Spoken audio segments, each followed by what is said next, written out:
Okay, today we're going to be talking about 2.1, which is solving equations. Okay, moving on to the objective. Introduce solving its basic definition and the three-step process. Learn the balance rule. Solve using the addition principle, solve using the multiplication principle, and solving using both of the addition and multiplication principles together. Let's get started. Moving on to the definitions and basics. Algebra 1 has two types of problems, simplify and solving. Simplifying don't have equal signs and solving do have equal signs. Okay, equations are mathematical sentences. It must have equal signs and something, an expression, on each side. Solutions are any number that are replaced for the variable that makes an equation true. Solving is finding all the solutions for an equation.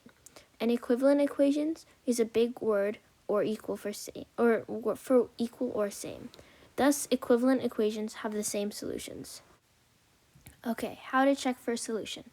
Checking a solution is plugging the solution into the equation, simplifying the equation in order to use the order of operations. If the result is a true statement, then the answer is a solution. If it's false, then the answer is not a solution. Okay, examples. So, is 5 a solution to the equation? So first, we're going to sub in 5 for x, and we're going to get negative 10 is equal to negative 10. That is a true statement. Moving on to the next problem, is negative 4 a solution? So 5 times negative 4 plus 23 equaled 43? We'll see. So 5 times negative 4 is negative 20, plus 23 equals 43. 23 plus negative 20 is equal to 3. So 3 is not equal to 43. So this would be false.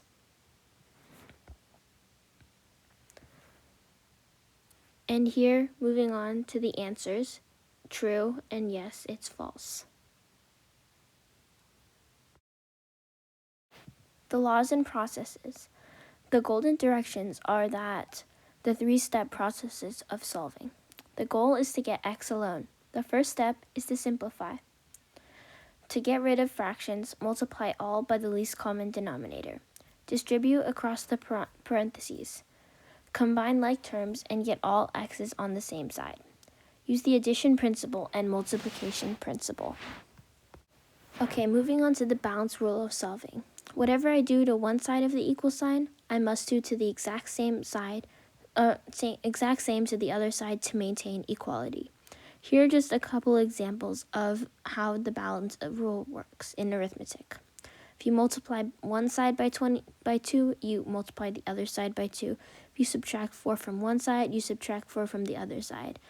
No matter what's on either side of the equal sign, if you do one to another, you have to do the other the same.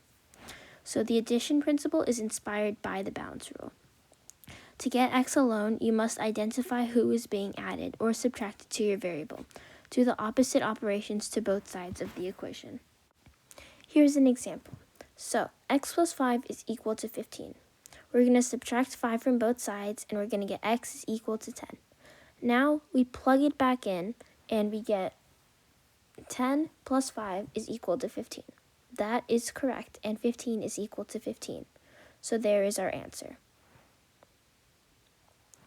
And then here is actually the answer of the equation. And yes, it is true.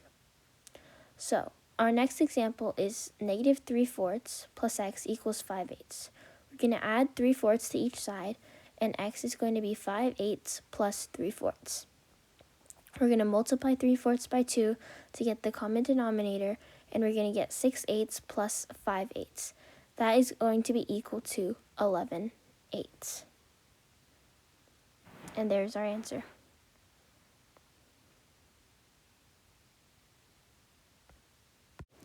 Now moving on to the next question, and here's the answer and how it is correct. But make sure to check your answer no matter what you're doing. So, multiplication principle. Identify who is being multiplied or divided to your variable. Do the opposite operation to both sides of the equation. Okay, now moving on to the example. What we do is we divide 3 by both sides, and we get x is equal to 15. So now what we do is we do 3 times 5, x is equal to 5. 3 times 5 equals 15. 15 does equal 15, so we checked our answer there. Now this is the actual answer, and yeah, it was correct. Yes. Okay, moving on to our next example, 2/5 equals 4/15 b. So what we do is we divide 4/15, and we get 2/5 divided by 4/15 equals b. And so 2/5 divided by 4/15 is 2/5 times 15 over 4, and that is equal to b, yeah. And we get 30 over 20. So yeah, just 1 second, let me write it. 30 over 20 is equal to b, which simplifies to 3 over 2, and that is our answer. Also, make sure to check your work for this. It's very easy to make mistakes, and yes, 3 over 2 is the solution of the equation. Alright, moving on to the 3 steps of solving. The goal is to get x alone, in which we simplify and get rid of fractions, distribute, combine like terms, and get all x's to one side. Then we execute the addition principle and the multiplication principle. Okay, now we're doing the next example. We add 7, we get 21 over, and we're going to divide -2, and x equals 21 over -2, or -21 over 2. Okay, we see our answer. Make sure to check it. Oh, sorry. And now we're going to have to do the next one. So what we do is we subtract 35 from each side, and we're going to end up getting, 1 second. We're going to end up getting y. Negative y equals -12. So